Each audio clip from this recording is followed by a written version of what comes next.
UI cinema ಇಂದು ವಿಶ್ವದಾದ್ಯಂತ 2,000 ಸ್ಕ್ರೀನ್ಗಳಲ್ಲಿ ತೆರೆ ಕಂಡಿದೆ. ಮೊದಲ ದಿನವೇ ಪ್ರೇಕ್ಷಕರಿಂದ ಉತ್ತಮ ರೆಸ್ಪಾನ್ಸ್ ಸಿಕ್ಕಿದೆ. ಈವರೆಗೂ ಮಾಹಿತಿಯ ಪ್ರಕಾರ ಕರ್ನಾಟಕದಲ್ಲಿ 10 ಕೋಟಿಗೂ ಹೆಚ್ಚು ಕಲೆಕ್ಷನ್ ಮಾಡಲಾಗಿದೆ.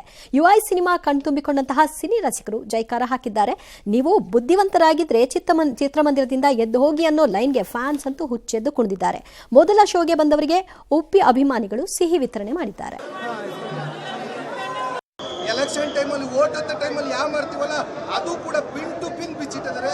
ನಿಮ್ಮಲ್ಲಿರೋ ಅರ್ಥನೇ ಅವ್ರು ಅರ್ಥ ಆಗಂದ್ರೆ ತೋರಿಸಿ ಹೇಳಿದ್ದಾರೆ. ಅದು ಪ್ರೆಸೆಂಟ್ ರಾಜಕೀಯದವರು ಹೆಂಗೆ ನಮಗೆ ಜಾತಿ ಧರ್ಮ ಅಂತ ಹೆಂಗೆ ಹೊಡೆದು ಆಳ್ತಿದ್ದಾರೆ ಅದನ್ನ ಅದು ತೆರೆ ಮೇಲೆ ಕ್ಲಿಯರ್ ಆಗಿ ತೋರಿಸಿದ್ದಾರೆ.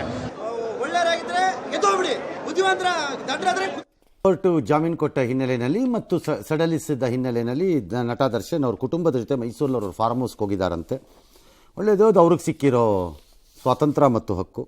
ಈ ಮಧ್ಯೆ ಪ್ರಾಸಿಕ್ಯೂಷನ್ ವೈಫಲ್ಯ ಕಾರಣ ಅವ್ರಿಗೆ ಜಾಮೀನು ಸಿಕ್ಕಿದ್ದಕ್ಕೆ ಅಂತ ಬಂದ ಆರೋಪಕ್ಕೆ ಕಮಿಷನರ್ ದಯಾನಂದ್ ಪೊಲೀಸ್ ಕಮಿಷನರ್ ಅವರು ಒಂದು ತಳ್ಳಾಕಿದ್ದಾರೆ. ಅದೆಲ್ಲ ವಿಚಾರಣೆ ಪೂರ್ಣ ಆದಮೇಲೆ ಮಾತಾಡೋಣ, ಈಗ ಯಾಕೆ ಮಾತಾಡಬೇಕು, ಮತ್ತು ನಾವು ಸುಪ್ರೀಂ ಕೋರ್ಟ್ಗಂತೂ ಹೋಗ್ತೀವಿ ವಿಚಾರದಲ್ಲಿ ಅಂತ ಅಂದಿದ್ದಾರೆ.